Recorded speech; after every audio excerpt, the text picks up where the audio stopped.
Well, I can also do this. Hiya! Ooh, wow, that hurts. Well, anyways, hi everyone, it's me. And today we are talking about the size of one punch from Halo. Let's get started. So I finally got around to playing Halo Infinite, and wow, this is fun. I know the multiplayer is free and all, but I've always been a campaign kind of guy in the first-person shooters. I mean, I tried playing the multiplayer, but someone punched me in the back within minutes of me spawning in my first game, and I just rage quit. It was like, I'm reborn, fresh and baby-faced in this brand new world. Life is a beautiful gift full of infinite dead now. A single punch to the spine and poof, your beautiful future is over. This is actually a staple in the Halo games, going all the way back to the very first one, when punching any enemy in the back is also an insta-kill. I think... Yes, a punch can be an insta-kill. And fun fact, you can da. And it's like, nothing, come at me bro, come at me. Sorry. I may have actually killed more enemies in my playthrough of the campaign by punching them than by shooting them. Halo Infinite? More like Halo Punch-Out Edition. Both my thwacking obsession and my brushes with death in multiplayer have gotten me obsessed with one single question. Exactly how strong is Master Chief's punch? Could you possibly punch someone directly in the back and have them keel over dead instantly? Let's find out. Now, there's a few things we gotta consider before we begin to unpack this question about Master Falcon Punch Chief's pugilistic power. I mean, like, he used the reference of Falcon Punch into this reference. Master Chief isn't just some guy in power armor like the Marines in StarCraft. The exo armor is just incredible. Master Chief, or John 117, is a bona fide super soldier recruited at the age of 6 into the Spartan 2 program to be trained and educated for his entire life to become the best super soldier ever. Kinda like Kurt Russell in that 1998 movie Soldier. We don't have time for a full lore breakdown, but we're talking about a guy who did nothing but learn how to be an amazing soldier from the age of 6 and was cybernetically augmented at 14, a peak human specimen even before he puts on the armor. This is important to keep in mind because we're not talking about the baseline jabroni in a bar fight. We're talking about cyborg Batman. We will come back to some of the lore in a bit, but let's move on for a second and talk about human backs. I can't speak to the biology of aliens in the Halo franchise, so we're going to be looking at human victims today. Tanya, give me a back. What can we do to this to kill someone? Well, first of all, let's get rid of all these muscles. While very important for movement and control, they're not vital for staying alive. No, it's what's behind the muscles that's important, the spinal column. If there's an off button for the human body, it's this thing. This bad boy can fit so many nerves in it. The spinal cord is one of the most important parts of your body, because while you have a brain for thinking and running your organs, without the spinal cord, almost none of the stuff your brain actually tries to do would be possible. Which is unfortunate. If that was damaged, you'll be paralyzed. Unfortunately, that's... Almost every single vital nerve in your body runs through your spinal cord, starting at the base of the brain and running down, splitting off when it becomes necessary for the nerves to branch and leave to get where they need to go. Nerves are pretty squishy and fragile, so in order to protect them and make it possible for you to stand up without flopping around like a wacky waving inflatable arm flailing tube man, your spine is composed of 33 individual bones called vertebrae. In fact, that's where the term vertebrate comes from, in case you didn't know. It's Vertebrate. not a perfect one-to-one, but generally speaking, the lower down on your body your organs are, the lower the main nerves for that part of your body run down the spinal cord before splitting off. The nerves that send signals to your legs to get them to move, for example, splits off at the lumbar spine section, specifically at around the L5 vertebra here, while your vocal cords are around C5 up here. Most of your vital nerves pass through the spinal cord, with a few exceptions. Any major damage done to the nerves inside the spine can create major problems for people, risking things like organ failure, numbing of parts of your limbs like fingers and feet, making risk of serious injury and infections very high, and in extreme circumstances, spinal injuries can cause straight up total body paralysis and death. Think of... Yes, it's very sad, but unfortunately that's the truth. Please be safe. Thank you so much. Of this thing as one long cable that's responsible for sending and receiving data to and from your body and brain, and any damage upstream can cause problems for systems downstream too, since all the wires pass through these different points. I have to agree with him. His analogy is very similar. So knowing that pretty much all the signals for your body's organs pass through the spinal cord, do you think it's possible to kill someone by punching them in the back? The answer is absolutely yes.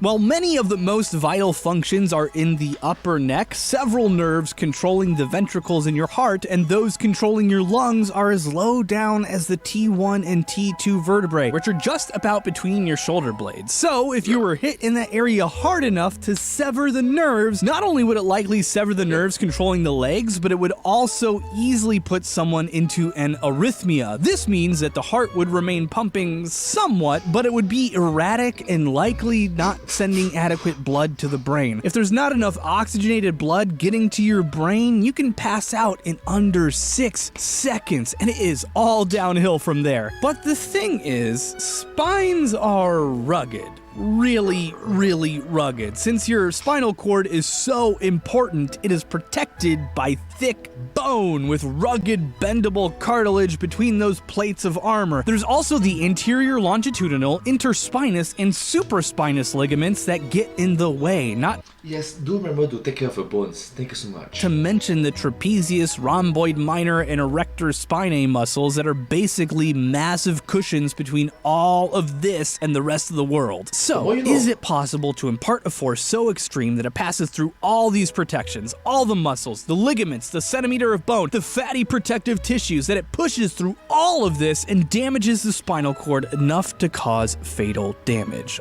Which is unfortunately, yes, it is possible. But step aside and think of it from a different point of view. You must understand that the human body is incredibly marvelous, amazing, right?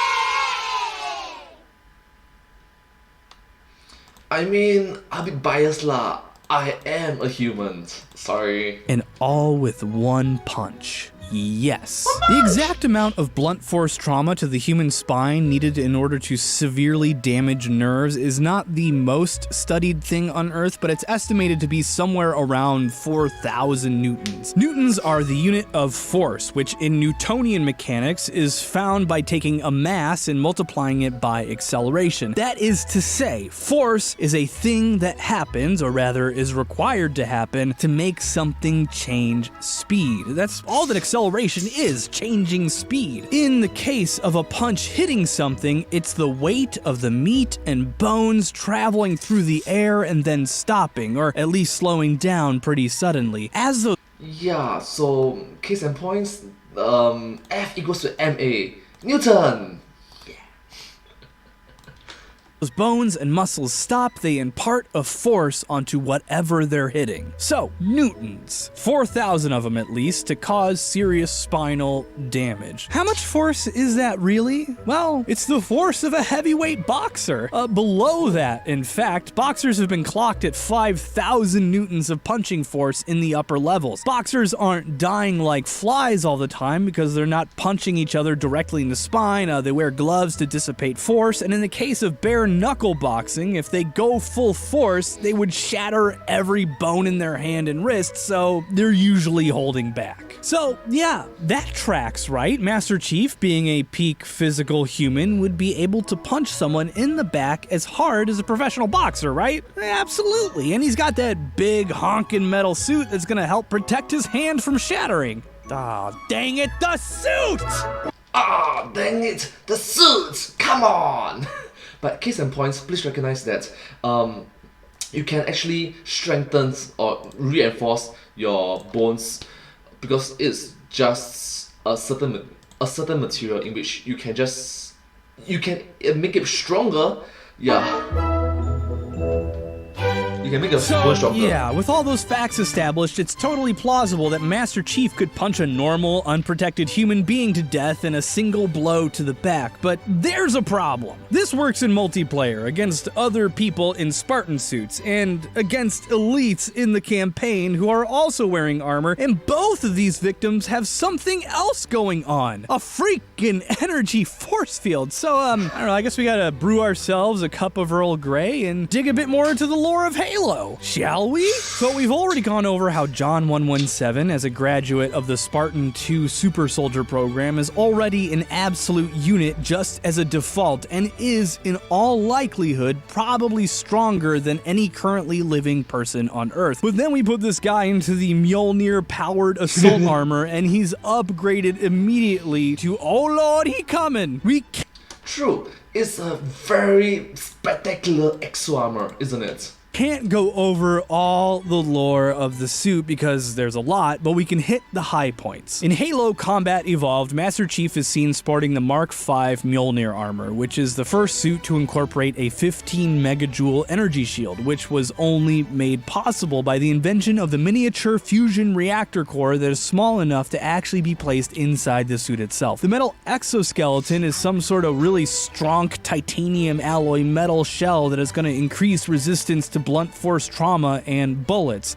Yes, but please recognize that this is a fictional game, so the material might not exist. Heck, I can even say vibranium, adamantium, but not necessarily true lah. The last part that matters for our purposes is the hydraulic capillary system that essentially doubles the strength of whoever is wearing the suit. It also takes our 6 foot 10 inch, 290 pound super bro and turns him into a guy who's over 7 feet tall and weighs over 1,000 pounds. Master Chief does eventually upgrade to a Mark 6, but all of these specifications that are relevant to us seem to remain mostly the same. So our first barrier is the energy shield, which is actually pretty difficult to articulate the strength of. The lore states that it's a 15 megajoule shield, which is 15 million joules of energy, but this doesn't necessarily mean that it can withstand 15 megajoules of damage before failure. In fact, I tested this with my editor Tanya in a private match, and it seems as though it takes quite a bit less than this to shatter the shield. A single round from the sniper rifle is enough to knock out the shield completely. The sniper rifle fires 14.5 by 114 millimeter rounds, a real ammunition from our real world that has a muzzle exit velocity of 1 kilometer per second. In the real world, aka IRL. Weighing in at 66.5-ish grams, this puts the kinetic energy of the bullet at 33,250 joules, way below 15 megajoules. But realistically, the shield likely works by dissipating incoming kinetic energy into heat, and it has a limited energy per second threshold that it can't go over without failing, at which point its capacitors need to cool down before they can recharge. Energy per second is what's known as power, and it's measured by the watt. A 65 energy per second equals to power. What? I'm sorry, what? 5-gram bullet moving at 1,000 meters per second and coming to a complete stop in 0.05 of a second is going to generate a peak power of 665,000 watts, approximately 904 horsepower. That is a lot of power. That is the horsepower of a Ford Shelby Mustang GT500 KR. The data behind this next part is a bit wonky, but supposedly the strongest punch ever recorded was delivered by Francis Ngannou and clocked in at 90 to 96 horsepower. That means if we put Francis Ngannou into a Mjolnir Mark 6 like Master Chief wears, with doubled strength, he'd only be able to deliver 192 horses into the energy shield. It'd be enough to diminish it, but not knock it out completely. It would take 5 whole punches for him to be able to do that, and this is the best puncher we have currently on record. At rest, this means that a full punch from Master Chief just to knock out shields has to be running at 452 horsepower, 4.7 times stronger than the strongest puncher in the world. But you must recognize that he's inside an exoskeleton, a super ultra strong exoskeleton. So maybe.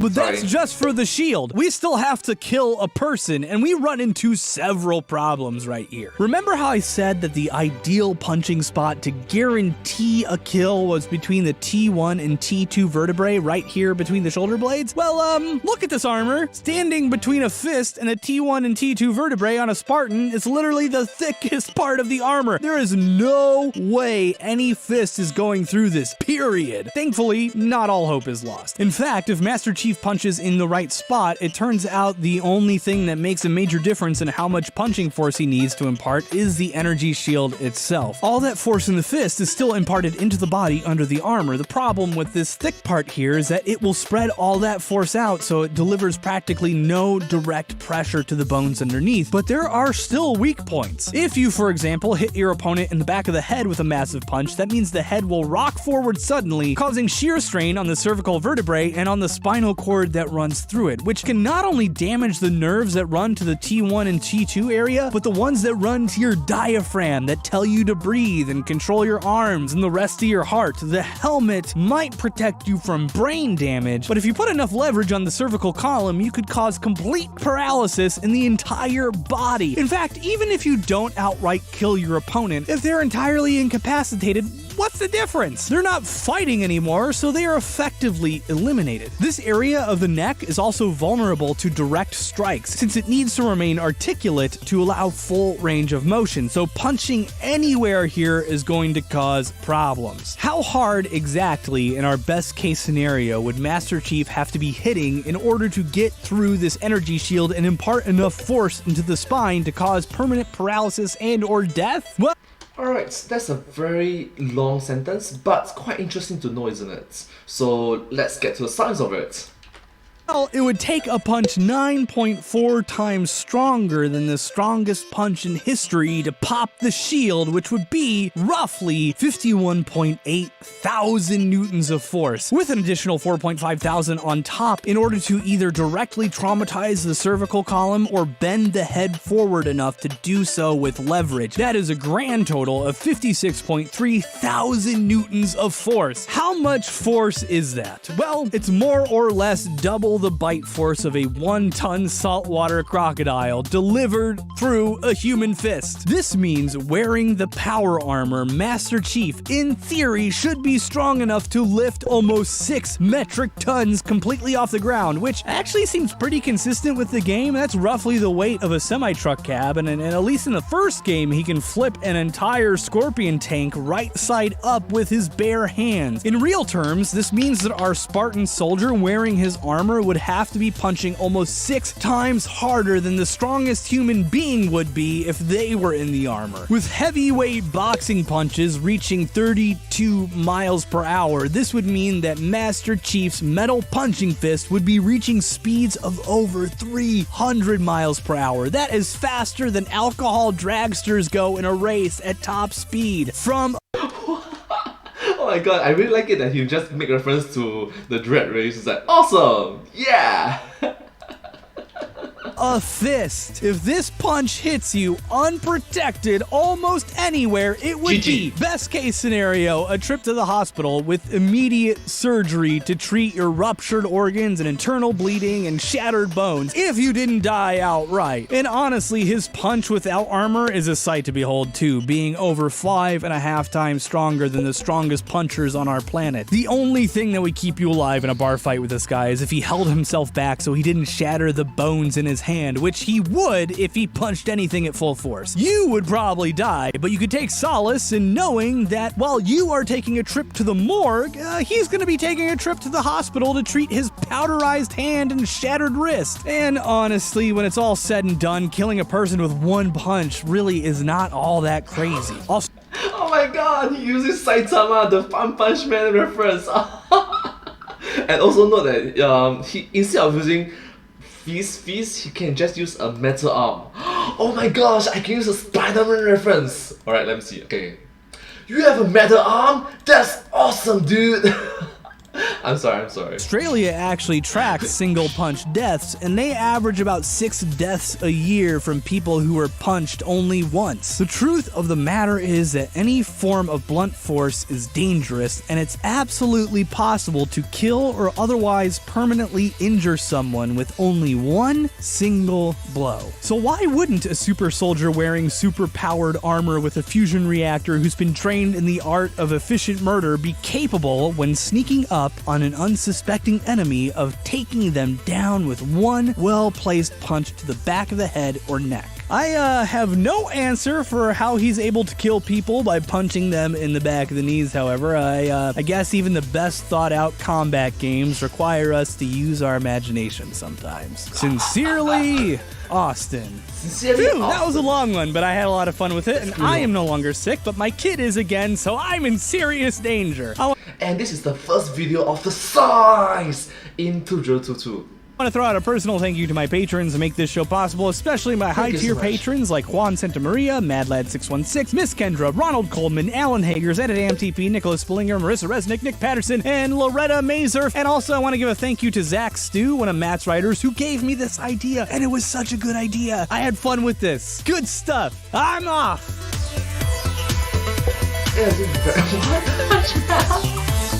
Yes, I think it's thinking One Punch Man Halo Edition. Halo One Punch Man. Interesting. Well, thank you so much for watching this video with me.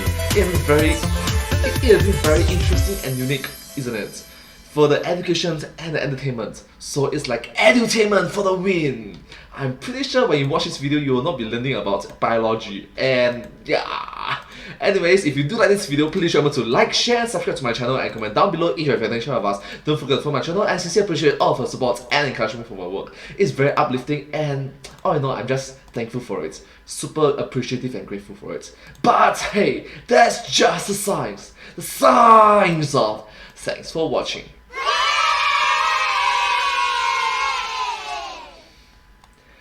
And I hope to see you all in my next video. Bye bye! Thank you so much. Subscribe to my channel. Thank you. And I hope to see you all in my next video. Bye. One punch! I'm sorry.